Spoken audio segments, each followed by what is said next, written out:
ஓம் சாந்தி. 21/11/2023. இன்றைய முரளியிலிருந்து கேள்விகள். ஃபர்ஸ்ட் முதல் கேள்வி, கேள்விக்குரிய பதில்கள். முதல் கேள்வி, கிருஷ்ணருடைய மகிமை நம்பர் 1 இருக்க காரணம் என்னன்னு கேட்டிருந்தோம். அது பதில் என்ன? சிம்பிள். அவர் குமாரர், அதனாலதான் அவருக்கு புகழ் இருக்கு. கிருஷ்ணர் குமார் ஆவார், அதனால்தான் அவருக்கு அதிகமான மகிமை இருக்கிறது. குமாரர், அதனாலதான் அவருக்கு மகிமை இருக்கு. லட்சுமி நாராயணரை விட இல்லையா? கிருஷ்ணருக்கு தான் மகிமை இருக்குன்னா அவர் குமாரரா இருக்கு. ரெண்டாவது, எல்லையற்ற தந்தையை அறியாத காரணத்தினால் என்னவாக இருக்கிறீர்கள்?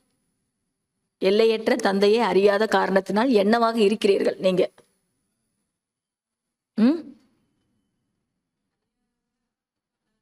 அனாதைகளாக இருக்கிறாங்க, துக்கமானவர்களாக இருக்கிறாங்க. மூன்றாவது, எதன் மூலம் ரிஃப்ரெஷ் ஆகிறீர்கள்?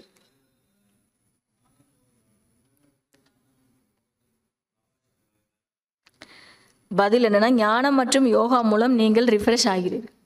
ஞானம் மற்றும் யோகா மூலமாக ரிஃப்ரெஷ் ஆகிறீர்கள். நான்காவது, மனதின் குழப்பம் எப்போது முடிந்து போகும்? ஒரு குழப்பத்திலேயே இருக்குதுன்னா எப்ப முடியும்ட்டார் இன்னைக்கு வரதானத்துல.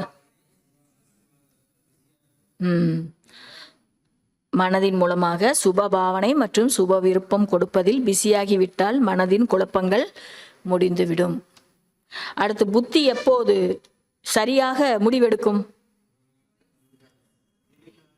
வைஸ்லெஸ். எப்போது முழுமையாக நிர்வீகாரியாக இருப்பீர்களோ, அதாவது வைஸ்லெஸ்ஸாக இருப்பீர்களோ, அப்போது புத்தி சரியாக முடிவெடுக்கும்.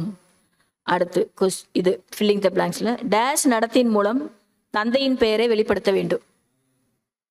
ராயல் நடத்தையின் மூலம் தந்தையின் பெயரை வெளிப்படுத்த வேண்டும்.